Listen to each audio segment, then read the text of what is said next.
जय हिंद दोस्तों, आप सभी का स्वागत है आपके अपने परिवार में। उम्मीद करते हैं कि आप लोग स्वस्थ होंगे और अपनी तैयारी में भी लगे होंगे। वही अगर बात करें तो बीपीएससी टीआरई 1.0 हो या बीपीएससी टीआरई 2.0 हो, उसको लेकर के जो है एक बहुत बड़ा जो है जजमेंट जो है हाई कोर्ट से निकलकर सामने आ गया है। आपने देखा होगा और हमने कई बार इस बात को भी हमने रखा था और इस बात को हमने बताया भी था कि जो अन्य राज्य की जो महिलाएं हैं खास तौर में वो बिहार में जो है सामान्य कोटि में उसको गिना जाएगा। और ऐसे में जो है सीटेट में उसे जो सीटेट का जो गाइडलाइंस है उसके अकॉर्डिंग 60% अर्थात 90 नंबर जो है लाना अनिवार्य था। लेकिन कई लोगों ने आलोचना भी किया और कई लोगों ने इस बात को भी कह सकते हैं कि मुझे कहा है कि ऐसा कहाँ लिखा हुआ है और कहीं नोटिफिकेशन में वर्णित भी नहीं है। लेकिन आपको पता होगा कि आपने टीआरई 2 में सुना भी होगा कि बहुत सारे अभ्यर्थियों को जो है डीबी कराने में रोक दिया गया था। उसको लेकर के जो है याचिका किया गया था कि आखिर डीबी से क्यों रोका गया है। अब उसका जो है हाईकोर्ट पटना ने जजमेंट जो है लिखित तौर पर दे दिया है और स्पष्ट किया है कि जो आरक्षण जो है वो बिहार के मूल निवासी जो सामान्य कोटि की महिलाएं हैं उन्हें ही दिया जाएगा, न कि अन्य राज्य को लेकर के। इसके बाद जो है बहुत बड़ा हंगामा जो होने की संभावना है, क्योंकि ऐसे हजारों अभ्यर्थी खासतौर पर अगर बात करें तो उत्तर प्रदेश या उसके अन्य राज्य जो है जो बिहार से सटे हुए हैं, उन महिलाओं को जो है बिहार में जो है सामान्य कोटि के महिलाओं की तरह आरक्षण दिया गया है, उसको लेकर के जो है ये जजमेंट आ गया है। उसके बाद बहुत सारी चीजें जो है निकल कर सामने आए। देख सकते हैं कि ये विषय जो मामला था, खासतौर पर बात किया जाए तो यहाँ पर जो है इब्तिसाम शाहीन बनाम जो है राज्य सरकार एवं अन्य जो है दिनांक 1/4/2024 को ये जो है माननीय न्यायालय में दिया गया था। ये वही व्यक्ति है जिनके द्वारा याचना दिया गया था कि आखिर जो है डीबी से मुझे क्यों रोका जा रहा है।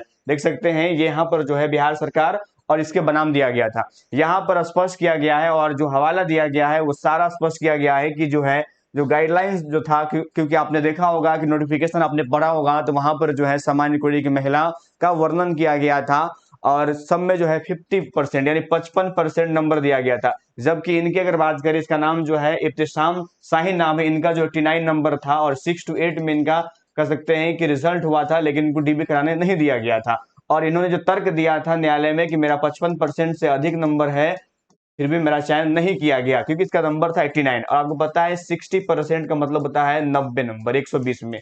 तो इनका चयन नहीं हुआ था। ये न्यायालय में गई थी, वहां से उम्मीद थी कि हो जाएगा, लेकिन न्यायालय जो है साक्ष्य और प्रमाण पर बात करती है और वहां पर जो एक अहम फैसला निकल कर सामने आया और स्पष्ट भी कर दिया गया है। देख सकते हैं यहाँ पर जो छूट की बातें हो रही थी वो छूट जो है वो बिहार की महिलाओं को दिया जाए। मैंने कई बार आपको कहा था उतरे तो 5% की छूट जो है वो सिर्फ सिर्फ जो है बिहार के महिलाओं को, क्योंकि आपको पता है उनके अंतर्गत आएगा, अन्य राज्य के बाहर के लोगों को नहीं दिया जाएगा। और यही कारण है कि अब जो है टीआरई 1 की अगर बात कर ले या टीआरई 2 की बात करें, इसमें जो भी अभ्यर्थी अन्य राज्य की महिला होंगे जिनका चयन हुआ है और 60% से बिलो नंबर है, उनको यहाँ पर बाहर जाना पड़ेगा। ये बहुत बड़ी खबर निकल के सामने आ रहा है और ऐसे संख्या मुझे लगता है 50% से एवं महिला है। मैंने आपको आरटीआई की अगर बात करें इसके अनुसार आपने देखा होगा और आपको हमने स्पष्ट किया था कि 17,000 जो पीआरटी में थे अगर बात करें उसमें से 11,000 जो है प्लस महिला अन्य राज्य की थी। इतनी बड़ी संख्या में है,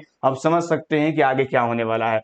वही अगर बात करें तो इस पर भी गाज गिरने वाला है। ये भी जो है आप कह सकते हैं कि इस पर भी जो है मामला गर्म हो गया है कि अन्य राज्य के जो अभ्यर्थी है, खासतौर पर हमने बताया था कि 60% से एबव जो है आपने जनरल सीटों पर बात कर ले तो वहां पर वो तो हुआ ही। उसके बाद रिजर्वेशन आरक्षण कोटि की बात करें तो आरक्षण कोटि में जो है वहां पर भी आपको अन्य राज्य के लोग जो है आवासीय अपने आय प्रमाण पत्र वो भी बनवा लिए। ऐसे खुलासे हुए देख सकते हैं, एक एक करके सब फर्जी बीपीएससी पकड़ाएंगे। राशन मतलब उत्तर प्रदेश, यानी राशन कार्ड समझ रहे होंगे क्योंकि राशन आपको पता होगा, तो वहां पर उत्तर प्रदेश है और खा रहे हैं आवासीय जो है बिहार का बना हुआ है। देख सकते हैं यहाँ पर और इसकी आवासीय बना हुआ है और ये जो है पूर्वी चंपारण सॉरी पश्चिम चंपारण यहाँ पर अपने आप को बताया है। और बाकी जो डिटेल्स निकला है देख सकते हैं, डिटेल्स इसका निकला है गवर्नमेंट ऑफ बिहार की बात करें यहाँ पर उसका राशन डिटेल्स निकल गया है। तो ऐसे चीजें जो है बिहार सरकार लगातार कर रही है और आपको पता है कि एक एक करके आज ही हो या कल हो जो भी फर्जी अभ्यर्थी हैं चाहे वो किसी माध्यम से आए हैं उनका कह सकते हैं कि अंजाम यही होने वाला है। और धीरे धीरे जो है ये सारा सफाई अभियान जो है जारी है। अगर ऐसी चीजें जो है अगर किसी के पास में है तो बेहतर आपके लिए रहेगा कि सूचना कर करके आप शटडाउन करें। अगर जानकारी में पाया जाता है तो आप पर जो है बड़ी कार्रवाई हो सकती है। तो एक कह सकते हैं बहुत बड़ी खबर भी निकल कर सामने आ गया है और इस पर जो है लोग जोर भी देंगे। अगर टीआरई 3 में ऐसे अभ्यर्थी अगर फॉर्म भरे हुए हैं, ध्यान रखिएगा मैं TRT 3 की बात करिए, एग्जाम जो होने वाली है, अगर उसमें अगर आपने फॉर्म भरा है, अगर आपके साथ ऐसा है तो बिल्कुल पेपर नहीं दीजिए। अगर 60% से अगर कम आपका मार्क्स है, अगर आप सीटेट जो निकाले हैं आप अन्य राज्य के हैं, कृपया करके आप एग्जाम ना दें, नहीं तो फिर आपकी समस्या बढ़ जाएगा। मिलेंगे आपसे नेक्स्ट, उतना ही। जय हिंद, जय भारत।